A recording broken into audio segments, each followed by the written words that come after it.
સુરેન્દ્રનગરની કે જ્યાં થાનગઢમાં ફ્રીજમાં બ્લાસ્ટની ઘટના સામે આવી છે। ટ્રેમ્બે સોસાયટીના ઘરમાં ફ્રીજમાં બ્લાસ્ટ બાદ ફ્રીજમાં આગ લાગી। આગની જ્વાળા આખા ઘરમાં પ્રસરી। પરિવારજનો બહાર નીકળી જતા તમામનો આબાદ બચાવ થયો છે। ફાયર વિભાગની ટીમે આગ પર કાબુ મેળવ્યો। શોર્ટ સર્કિટને કારણે આગ લાગી હોવાનો અંદાજ। તો ફ્રીજમાં બ્લાસ્ટની ઘટના સામે આવી છે અને બ્લાસ્ટ બાદ ફ્રીજમાં આગ ફાટી નીકળી। આગની જ્વાળા કે જે આખા ઘરમાં પ્રસરી ગઈ છે। પરિવારજનો સમયસર બહાર નીકળી જતા તમામનો આબાદ બચાવ થયો। ફ્રીજમાં બ્લાસ્ટ અને ત્યારબાદ ઘરમાં આગ પ્રસરતા ઘરવખરીને પણ નુકસાન પહોંચ્યું છે। ઘટનાની જાણ થતાં ફાયર વિભાગની ટીમ પણ ઘટના સ્થળ પર પહોંચી પાણીનો મારો ચલાવી આગ પર કાબુ મેળવવામાં આવ્યો છે। શોર્ટ સર્કિટને કારણે આ આગ લાગી હોવાનો અંદાજ છે।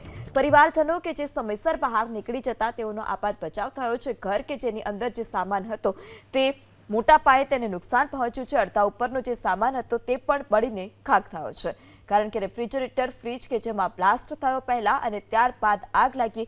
આગની જ્વાળા જોતજોતામાં આખા ઘરમાં પ્રસરી ગઈ હતી અને જે રસોડાનો તમામ સામાન છે, પંખો છે,